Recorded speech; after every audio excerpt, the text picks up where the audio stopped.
Hello and welcome to this week's No Excess Required. Well, the Xbox reset has gone off with a bang. 3,200 job losses, 1,600 now, and the rest being laid off across the businesses in the short term. Happily, however, double fine posted, and yay for them. They've been spun off and are now master of their own destiny.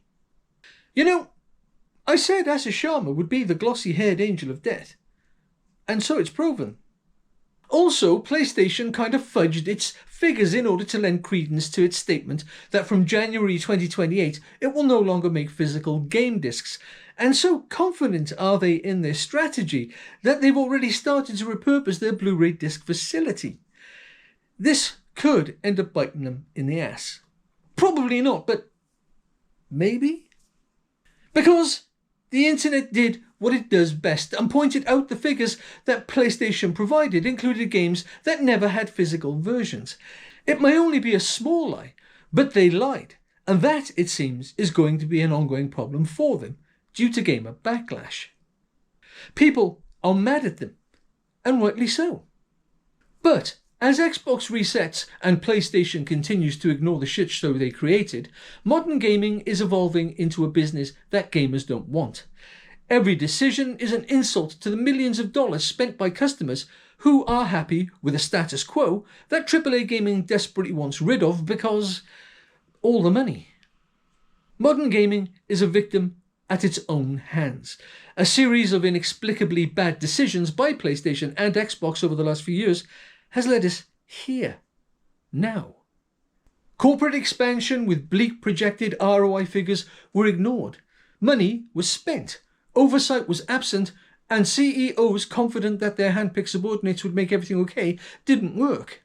Phil Spencer, spotting the consequences of his actions, putting on its arse-kicking boots, either was pushed or jumped. He immediately floated to the ground under his golden parachute, which no doubt was preceded by a golden handshake, and landed softly on a golden cushion. He will walk away from this fully golden. And AAA gaming continues to be a victim of this cult of CEO. And I've noticed an apparent increase in old console and old game sales. It seems people are getting the message that AAA gaming is fucked, and as I've said a few times in previous videos, there are plenty of great old games on disc out there in the wild, and I wonder if this is a low-level response to all the gaming uncertainty.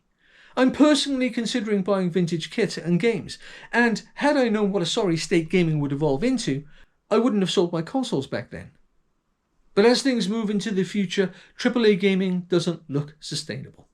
Consider where Xbox lands after this reset. With all the cutbacks and layoffs, will the next Xbox console suddenly become cheaper? Will Game Pass survive this gutting? And what of PlayStation? When it finally pokes its head out from under its rock, will there be more shocks to come? I think so. PlayStation appears to be embracing the digital media business model of you will own nothing and be happy. It seems to suit their future ambitions. We're all aware that competition at the top is fierce, and it's not PlayStation's goal anymore to make games. It's to make games for maximum revenue retention. Profit.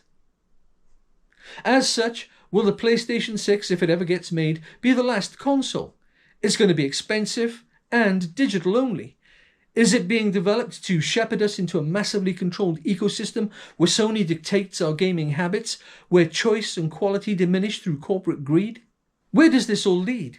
Because where one AAA gaming company goes, they eventually will all follow.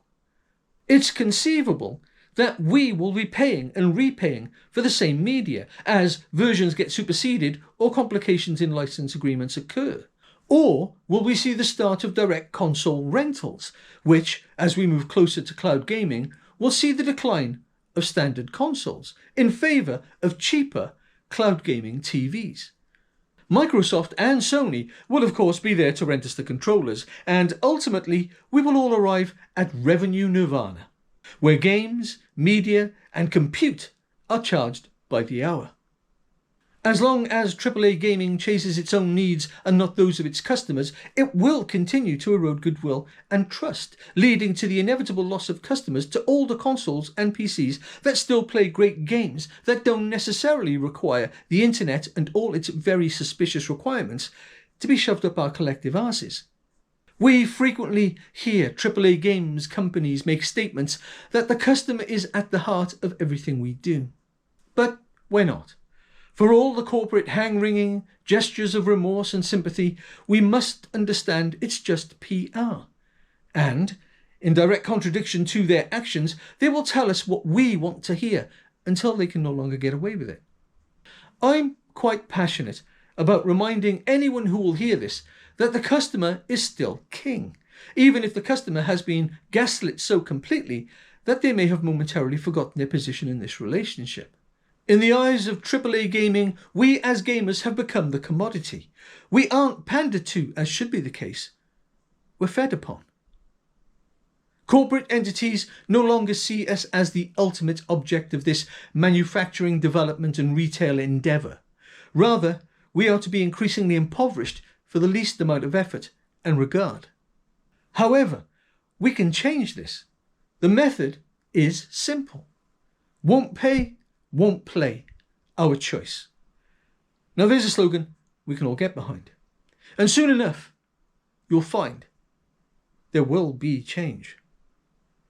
Do let me know what you think in the comments below. Do like, subscribe and share. It really would help the channel. And until next time, bye bye.